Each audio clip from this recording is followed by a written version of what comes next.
Hi there, my name is Steve Gearhart, and this is the Unagi Observer. Thank you so much for stopping by and watching this week. Doing a series of where to eat for Otakon 2021. Yes, Otakon is on, and it's great. If you haven't seen the first video about safety and well-being, I'll have the link for that one down below. That was part 1. This is part 2 about transportation, how to get to DC, to get to the convention, and how to travel around within Washington, DC. So I've got a lot to get through, so we're just going to go ahead and start right now. And this is for those of you who are flying in.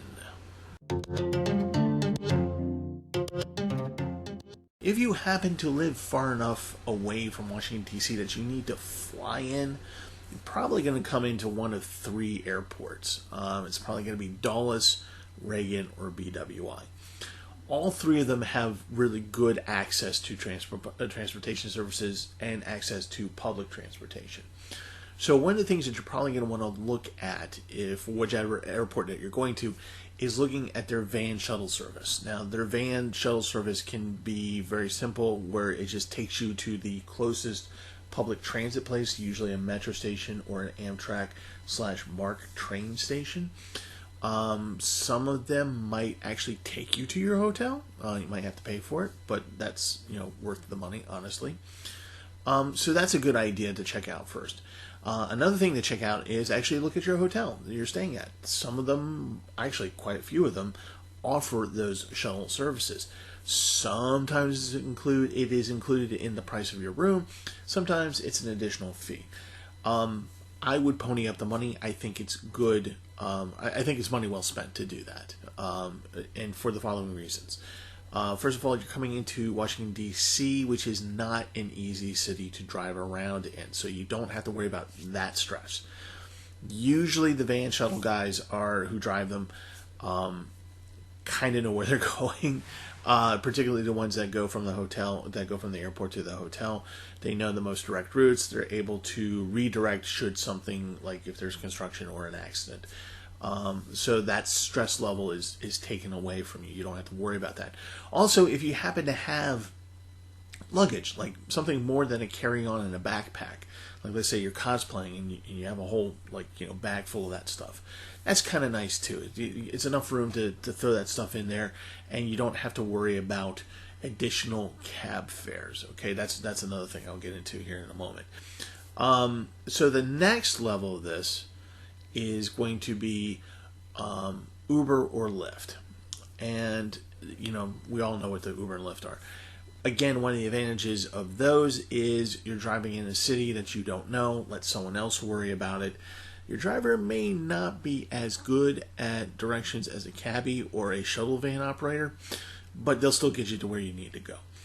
And it's a fixed price, so you don't have to worry about, again, fares. And usually you have the car to yourself, so if you have multiple bags of luggage, there you go. Something else you don't have to worry about.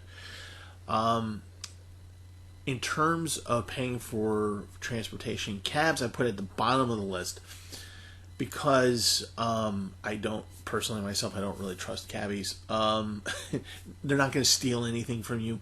It's just that they try to maximize their fares as much as humanly possible. So it's entirely possible that you can call a cab and you get in there, and if you have multiple bags and you don't know the city that well, so you don't know if you're being taken on a circuitous route or not, that'll happen, and at the end of it you'll get charged a lot as opposed to paying a fixed fee. DC fares have gotten tremendously better over the years. I remember years and years and years ago where it's practically if you brought in a backpack, there's an extra 5 cents a mile. If you had more than 2 pieces of luggage from the airport, that's another 50 cents per mile. It used to be that way. Not as much anymore, but they still try to find ways to, again, maximize their fares. Would I take that over renting a car? Yes, I would. You don't want to rent a car. Don't waste your time, don't waste your money, because as you'll find out later in this video, there's a reason why you should not drive in Washington, D.C. It's a bad idea, and I will thoroughly explain that. So renting a car, I would not even consider it as an option. So don't even do that.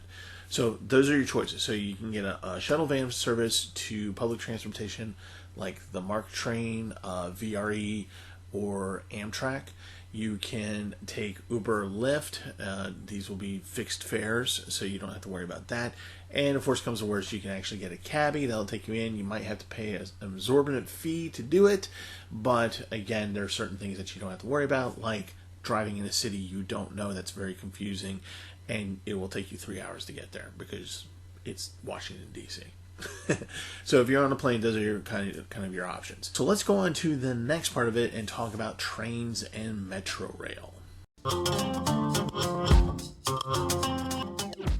Okay, this part is for those of us who need to use a train to actually get into DC. Now, there's a lot of us who are going to be going to Otakon who live outside the DC metropolitan area, or the DC metro area. That area is basically parts of like Montgomery County, Anne Arundel County, places in Maryland that border on Washington, D.C. Same thing for Virginia. It's usually called Northern Virginia, and it's bordering on the southern border of Washington, D.C.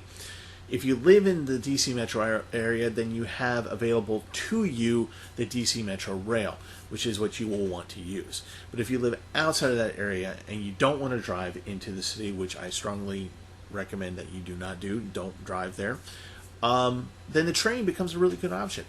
And you actually have, depending upon where you live, you have 3 different options. One is if you live in Virginia, you want to take the VRE. Now, the nice thing about the VRE, about the commuter trains, is that they go pretty far into the state. Like, I think there's one line that actually goes to Fredericksburg, I think. So that's kind of nice that you would be able to take that train from there into DC.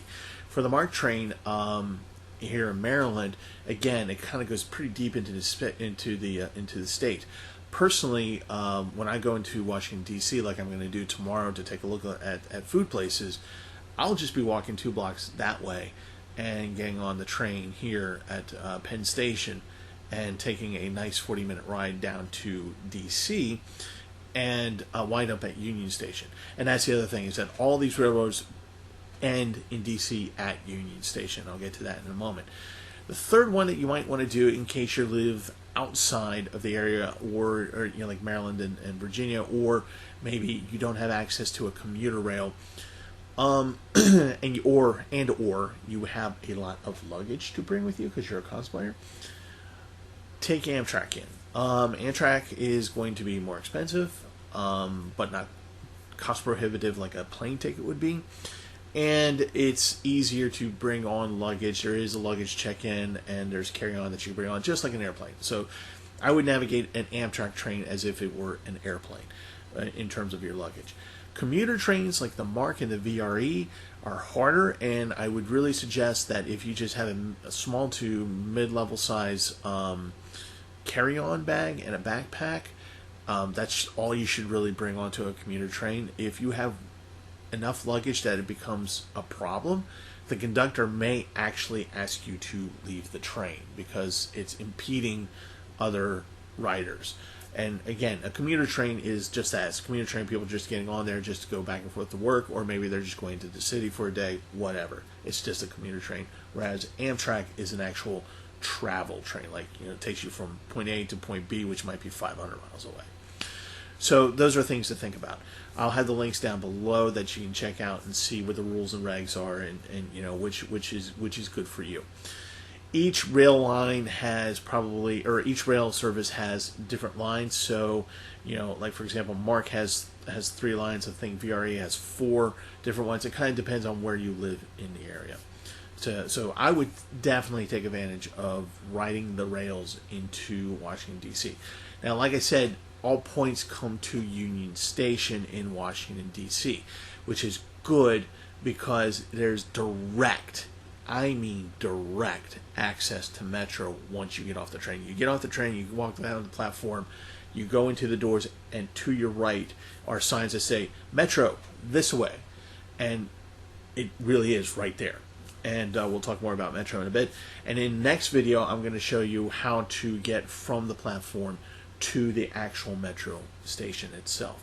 Union Station is also nice because it has a variety of restaurants. Of course, that's where Amtrak is also.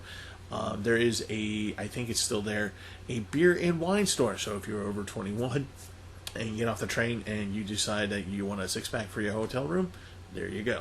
Just a little bit of warning about DC. Everything's expensive, so just be aware of that. So taking a train is really actually a nice way to get into DC if you don't have to drive, which again, I don't really recommend driving. And again, the cost for commuter tickets on Mach and VRE are ridiculously cheap for what you are doing. So that's definitely something to take a look into. This is for those of you who are staying inside of Washington, D.C., knowing that you're not going to drive a car around inside the city because that's a horrible, tragic, apocalyptic idea. And for those of you who live in a D.C. metropolitan area, know that you shouldn't be driving in or around the city, and you have the Metro available to you. Now, the Metro is simply short for the Washington, D.C. Metro Rail. It is basically DC's subway system. It is not in a ring system. It is, there's 4 major lines. There's other lines attached to those lines.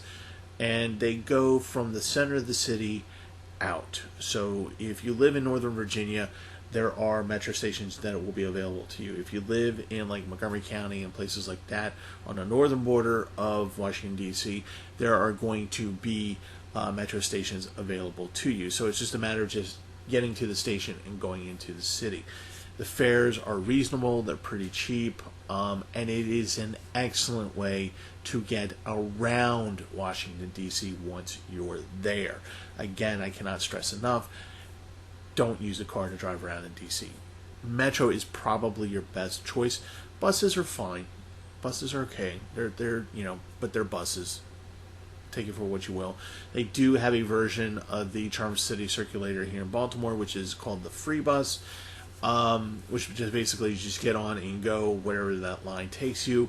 Most public transportation will eventually, if you get on the right lines, will take you directly to the convention center, or at least within a half-block radius.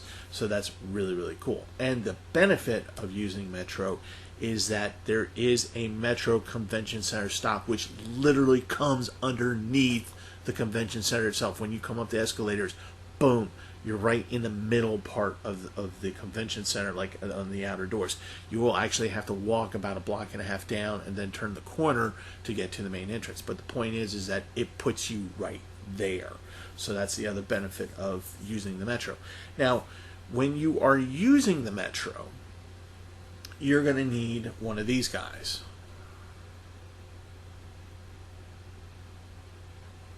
Now, at this point, at the airing of this, you should be able to get it online. You should be able to get to you in the mail fairly quickly, especially if you live in the Northern Virginia area or in Maryland. But you can also get them at certain kiosks, at metro stations, at Union Station itself. I believe there's an actual little small office that you can actually go to purchase these things. They are reloadable. I've had this one since 2017. Is that right? Yeah, 2017. So these are reloadable. If you have an Airbnb, if you're going to an Airbnb, usually the people there, I encountered this in 2017, they will provide you one for you. They just ask that you leave like $1 or $2 on there and just leave it at the Airbnb. If you are going to a hotel and you think you might be using the Metro, call the concierge. I cannot imagine that the concierge in most of the hotels will not have a ready supply of these for you. Now, what will happen is that you will need to load money on here first, and then you're going to have to wait, I think it's an hour. I'll have the website down below, but there's a certain amount of time that you have to wait for the money to actually load onto the card before you can use the card. And then once you activate the card, you're good to go. All right. And again, you hold on to this. This is like money. You lose this, you lose whatever money's on here. No, it's not refundable. So whatever you put on here stays on here. I'm not exactly sure how much I have on this one. I think I might actually have $5. So you're definitely going to need that. So make sure you hit the website, call your hotel, check out the Airbnb and see if that's something that they're willing to provide for you. And again, this gets you around the city so easily. Metro, you can get from one side to the city to the other fairly quickly. And like I said, the closures, the platform closures, which means the station closures, are minimal these days. A lot of the construction is done. The trains themselves are pretty well upkept. There are new cars on them. And just like any subway, there's an etiquette on there. Don't sit in the handicapped seats. Don't be that guy. If a pregnant woman comes in and she has to stand, guys, be a gentleman. Give up your seat. Let her sit. Okay. Older woman, same thing. Just be a nice guy. You will see on Metro, however, I alluded to this in the last video, which is that sometimes it's kind of a weird mix of people that you get on there. You can have like demonstrators, you can have businessmen, you can have congressmen, you can have government workers, mostly government workers, tourists, and really sketchy people on there all at the same time. And depending on which lines you ride on and at what time that you ride on, there can be a lot of people on them, or there can be very little people on them. If you're riding during on peak off peak hours, then the prices are lower, going from station to station. But if you're traveling at peak times, it's going to be more expensive. So just keep that in mind. But each station has a chart, and it tells you how much. So if you think you need to reload, just look at the chart. Go, okay, I'm going here. All right, I'm going to need to add another couple dollars. And you just go over to the machine, plug your card in, load up your card, and you're good to go. Like I said, Metro's nice. It's clean. You're not going to see a whole bunch of rats with pizzas, right? That's not a thing. That's New York City. DC, not so much. So, Metro is a really good way to go. So I'm going to show you a map here at this point and kind of just point out how to get to where you need to go from various lines. The most important station that you're probably going to want to remember is Metro Center. And Metro Center can be difficult to navigate. So in the next video that's going to be coming up, part 3, I'm going to show you how to get from Union Station to the convention center on Metro. So you'll see what stops, where you need to go, and all that good stuff. Okay, so there's a little picture of the Metro map, and I'm going to talk a little bit about how to get to where you need to go, which is the convention center. So as you can see, the Metro lines are not in a ring system. They're largely speaking going north or south, or east or west. The exception, of course, being the red line, which kind of does that weird little U thing right there for Maryland. Now, obviously, if you are able to get on the green or yellow lines, you will have a straight shot to the station that you need to get off at, which is Mount Vernon Square, and it's right here. This is actually where the convention center physically is. Like when you get off the Metro there, when you come up the escalator from underground, you will be put right at the convention center. You'll have to walk about a block to get to the front door, but it's going to put you right there. So it's kind of pretty cool that you can get there so easily. So again, you're going to want to be on the yellow and green line, and you want the Mount Vernon Square Metro stop. Now, as you can see, you can get to that Metro station from any of the other lines. The trick is that you're going to have to do some transfers. Now, the transfer points are the ones that are circles within circles, like they're the bigger ones, and kind of like gallery place right here. So if you're taking other lines in, like for example, if you're taking the red line in, depending upon which side that you take it in, you're going to want to transfer at gallery place to either the green or yellow lines and going north towards Mount Vernon Square. If you're on the gold, silver, or blue lines, you're going to probably want to take it to LaFont Plaza if you're coming from the east and heading towards into the city west. You're going to take it and you're going to transfer to LaFont Plaza on the green and yellow lines, and that'll take you to a straight shot. If you're coming from the west and going east into the city, obviously you can actually transfer at Metro Center, then transfer again Metro onto the red line, and then transfer again at Gallery Place onto the green and yellow lines. So you can see how easy it is to get there. There might be some transfer points that you might have to do. But also I wanted to point out, see how easy it is to get anywhere inside of Washington, D.C. just about. So this is why I say using Metro is probably the best idea. So yeah, you can see why Metro is probably the best idea to travel inside of DC, and I'll talk a little bit more about that later, but that is basically Metro in a nutshell. Again, the link will be down below. Check out the maps, make sure you get your Smart Trip card, or whatever they're calling it now, and make Metro your friend. It actually does work, even back in the days when there were a lot of construction problems going on with it. It was still useful, and it's even more useful today. So definitely use Metro.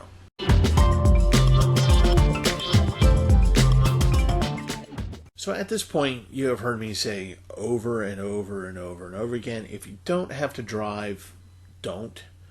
Now, I know, most of you are going to be at least driving into the city to get to Otakon, and you're going to be staying at a hotel.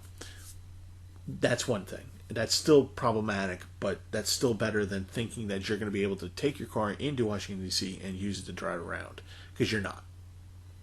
You're not. And I'll explain why in a moment. But for those of you who are driving in for the first time, let me explain a few things to you as you're approaching Washington, D.C., as you're driving in.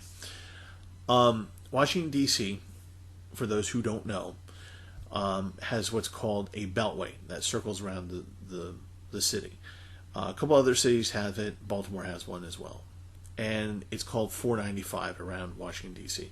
So it's a huge road around D.C. where you can take exits that will take you into the city, or you can go from the city to 495, which will take you to other major roads like I-270 or I-95. Here's the thing. As you approach Washington, D.C., the traffic gets worse and worse and worse and worse and worse. On 495 itself and roads that are connecting to it and going inside of DC. So like the roads leading up to DC will start getting jammed up. From the roads that go from 495 into Washington, DC, they're just going to be a mess. There's always construction. There's always an accident. There's always someone getting pulled over. There's always something that is causing a problem in this traffic pattern. It just is. And it has not changed over the past 45 to 50 years. Okay? As long as I've been alive, there's always been a problem driving around DC or getting to DC. I wish I could tell you that there was a magic wormhole. There isn't. There's no magic shortcut. There is no shortcut to get into the town and to getting to the convention center or getting to your hotel. That's why I say, particularly those of you who have a one-day pass, don't drive your car. Just don't. Take the train. Spend the money on the train. Spend it on the Metro. Take an Uber in. Get a van. Whatever. Don't you drive in there. Because if this is one of your first times doing this, you're not going to know the city that well, and I'm going to explain some things which makes it really confusing to drive around DC, among other things. It's just a terrible way to get into the city. The only way to beat it, honestly, to actually make an effort to plan to beat it, is to see if you can check into your hotel or your Airbnb somewhere between 9 p.m. at night and 6 a.m. in the morning. That is when the traffic is practically non-existent on 495, I-95, I-270. There's still traffic and stuff going on, but it's not nearly as bad as it is during the rest of the day. During the rest of the day, it's just god-awful, okay? I cannot express to you how badly traffic is in this area. If you driving in, and this is your first time, pad your time.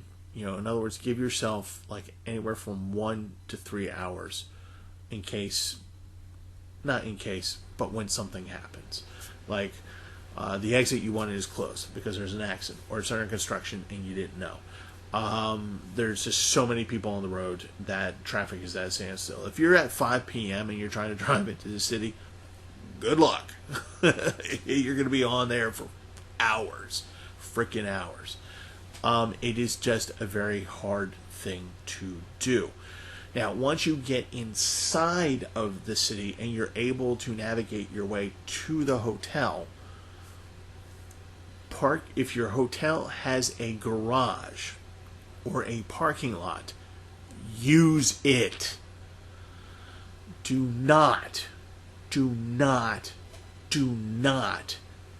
think you're going to drive around in Washington, D.C. and get where you want to be. It's not going to happen. I am telling you this as a person who was born there, who lived there, who worked there, and lived in the metro and grew up in the metro D.C. area. It's not a thing. You don't drive. You don't. Tourists drive and get screwed up, but not you, because you should be smarter. So don't drive within the city. So once you get to your hotel and there's a parking lot or a parking garage there, even if you have to pay for it, even if it's something ungodly like $100, pay it. Pay it for the love of all things holy. Just pay the money and leave your car there. There's a lot of reasons why. Okay, so this is the next part of it. Things you need to be aware of and the reasons why you don't want to drive around in Washington, D.C. Now, at this point, I'm going to show you a map of D.C. And it's going to be an interesting map.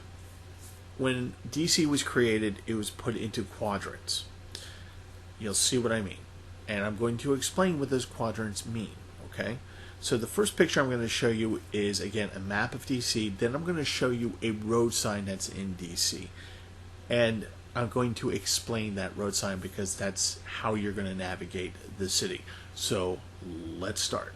So, as I said before, most of you are going to be driving into Washington, D.C. Now, once you navigate 495, the Beltway, and are able to get into the city despite all the problems, and it's going to take you forever, and you're going to be really frustrated, when you get into the city, you're going to have to pay attention to the fact that the city is divided up into quadrants. So, here's a map a satellite map of Washington, D.C., as it is divided into the 4 quadrants historically. Those are the actual quadrant boundaries. Okay, so there's northwest, northeast, southwest, southeast. Now you see those letters there. When I show you a road sign, you're going to see those letters. And it's very important to know which quadrant you're in. So that's going to add another level to the frustration you're going to have if this is your first time or you're not really that familiar with driving around in Washington, D.C. And because you might have a 7th Street in Northwest, but there might not be one in Southwest. Or there might be one in Southeast, but 7th Street doesn't connect, in Northwest doesn't connect to Southeast. They're 2 totally different roads. Yeah, wrap your head around that. Okay, so it's divided, again, the city is divided into quadrants. So when you pay attention to the road signs, and I'm going to show you that picture here in a moment, you're going to want to understand what that means. It tells you, the quadrant tells you where in the city, generally speaking, you are. So when you look at the address for the convention center, pay special attention to what quadrant it's in, because that's where you need to be. Okay, so let's take a look at a picture of a average street sign in Washington, D.C. So as I said before with the quadrant map, you can have one road like Pennsylvania Avenue here, and it'll be in the quadrant of northwest. And you can know that by looking at the street sign and seeing it in the right-hand side here. Okay, you see that? Now, Pennsylvania Avenue goes at a diagonal through the city. So it actually goes from Pennsylvania Northwest to Pennsylvania Avenue Southeast. There is a Pennsylvania Southeast. So, and there is a 1300 Pennsylvania Southeast. This is why that quadrant is so important, so that when you're looking at the street signs, you need to know what quadrant you are in, because that means the address, there can be 2 1300 Pennsylvania Avenues, but one will be in Southeast and the other one will be in Northwest. You're probably going to want to be the one in Northwest because Southeast is not the best place to be. But that aside, that what tells you where things are. So which quadrant is the convention center in? Now do you see why you don't want to drive around in DC? It is confusing. And that's just the quadrants, and that's just driving from street to street. So you're going to have problems with directions if you're not familiar with the city. You're going to have problems with quadrants if you're not familiar with the city. That's why it's easier to take metro. And we haven't even talked about the fact that there's going to be construction, which means that some of these streets are going to be closed and you're not going to know about it. You're going to come up to a sign that says detour, and you're going to have to figure that out. Not only are you going to have to figure that out, there might be a demonstration that day, so you might have to go through a whole circuitous route to get to where you need to go. So that's kind of why you don't want to drive around DC and why metro is such a better choice, or at least taking the bus.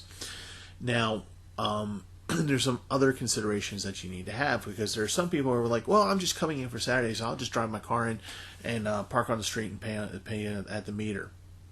Ha! Good luck. Okay, seriously.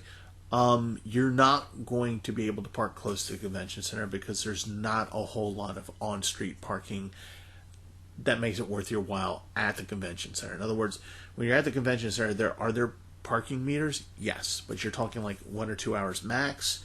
You're going to pay a lot of money for those, and you're going to have to leave the convention and always pump in quarters or your credit card or whatever in there.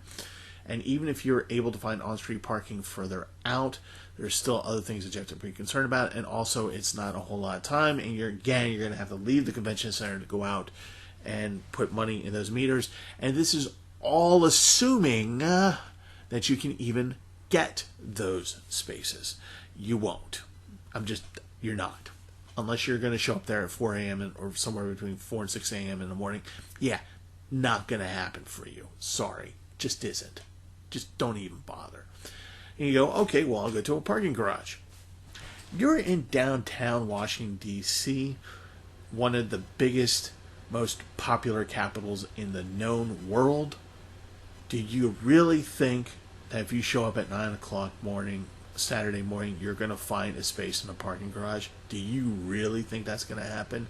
Because it ain't. Again, unless you're willing to be there at 4 a.m., somewhere between 4 and 6 a.m. in the morning to get that space, it's not going to happen.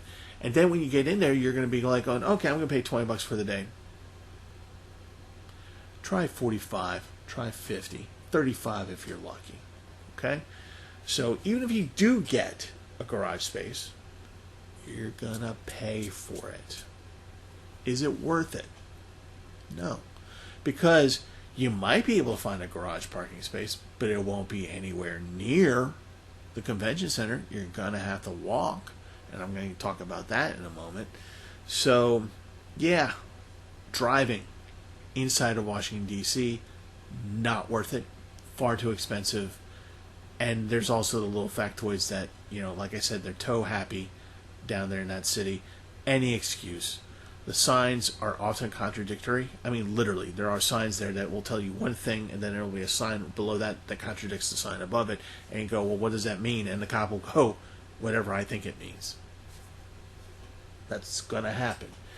So not only do you have to worry about your car getting towed on street parking, not only do you have to worry about the rules and regs of whatever parking garage you can get, that is probably going to be so far away you're going to have to get on Metro anyway to get to the convention center.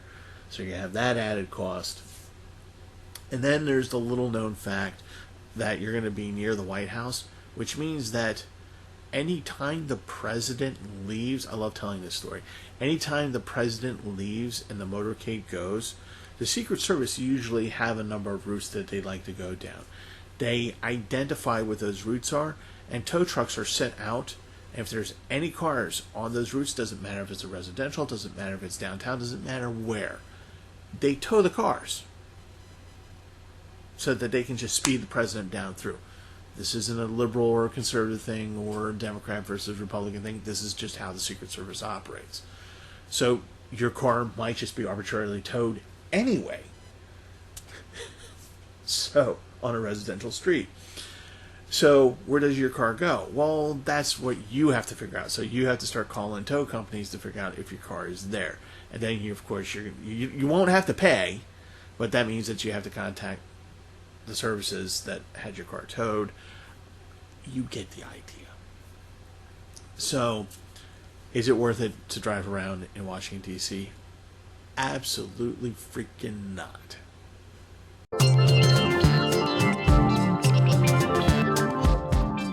Okay, so I'm just want to talk about some miscellaneous kind of things, and it has to do with walking in Washington, D.C., and it's about going to and from the convention center to wherever you live. Now, for some of you, you might be just far enough away that you could probably have to use a metro station. So, this applies to that because you're going to have to walk from the place you're staying at to the metro station.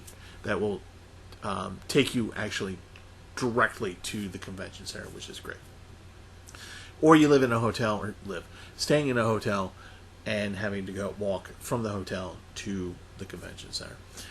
One of the first things that you have to know is that for some reason, I used to think it was a law, but it's not a law. I think it's more about aesthetics than anything else. There's not that many skyscrapers in Washington, D.C. They just don't really exist. But there are buildings that are massively huge that take up a lot of real estate, but they only might be 6 or 7 stories tall. So you're going to see a lot of that in Washington, particularly in downtown, particularly with government agencies. So the convention center is kind of in that kind of area. So you're going to be walking along a block that seems to go on forever. Just to give you an idea, it's a 15-minute walk, brisk walk, if I'm walking quickly from here to the Baltimore Convention Center, which is 10 blocks away. If you are 10 blocks away from the convention center in Washington, D.C., you might want to get an Uber or a Lyft or a cab or see if there's a nearby metro station, because a 10-block walk is probably about somewhere between 35 minutes to an hour. And that's just because the blocks are just so huge. One of the things that you need to be concerned about when you're walking is also at crosswalks. The streets where the convention center is located tend to be much larger. We're talking like 4 lanes going in one direction and then 4 lanes going in another direction. So it's a pretty far distance that you have to go from one side of the street to the other in that area. Now, yes, some of the streets are smaller, yeah, but for the most part, the streets are pretty wide in the city. So when you're coming up to a corner and you see that you've got 10 seconds to cross, maybe you should just go ahead and just stop at the corner and let the light cycle go through so that you can cross without getting hit by a car, because unfortunately that is a thing that happens in Washington, D.C. A lot of tourists get hit by cars because they don't gauge correctly how long they have to walk. So that's one thing to take into consideration.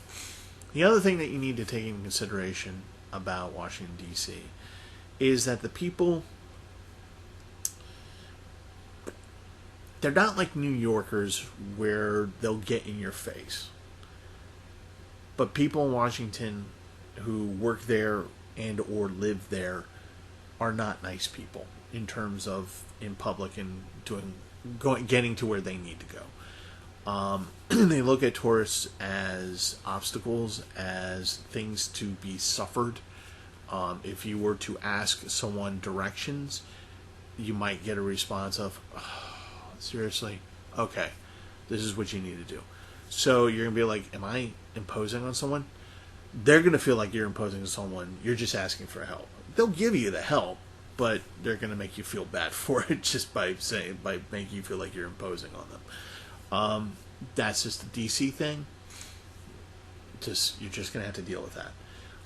The other part, which is connected to that, is that when you are walking, or if you're going up a stairwell, or if you're on an escalator or a people mover, and if you're a slow-moving type of person like I am usually, or if you just, like me, you get on the escalator and you just ride the escalator down, stand to the right. Let quicker people who need to get to where they need to go, pass you on the left. Okay? That's for anything in Washington, D.C. Slow, go to the right. Quick, move to the left. Sometimes someone's going to bump into your shoulder. Not hard, not anything, like they're trying to pick a fight with you or anything like that.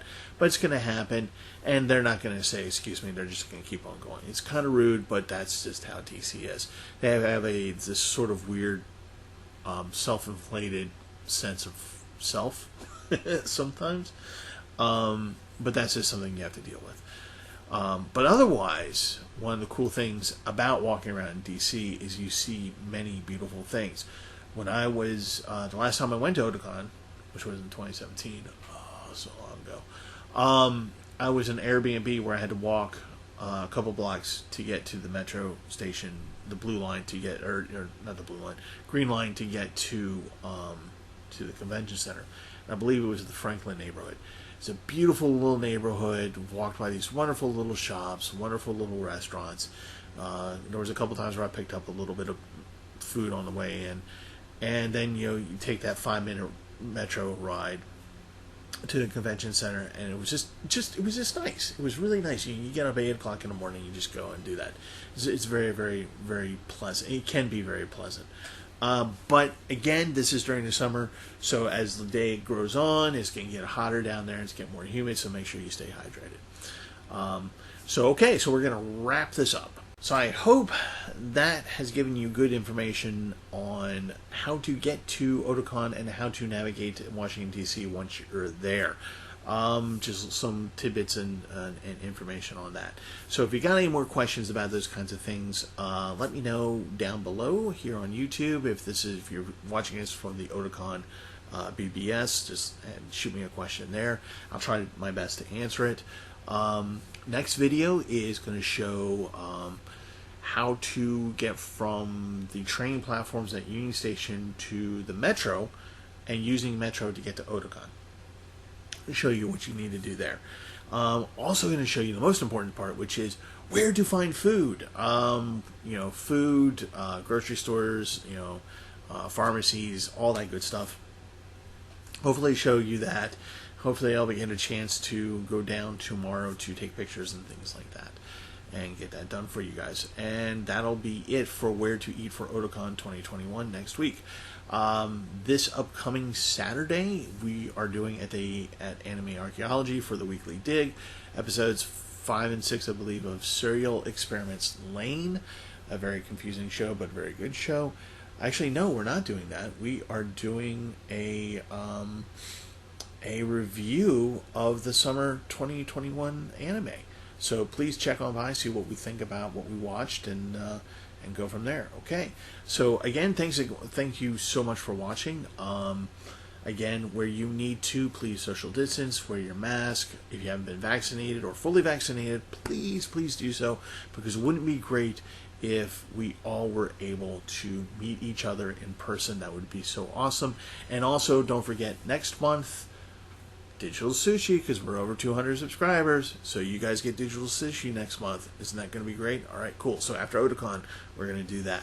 So, yeah, thanks a lot. You guys have a great one, and love you. See you next time.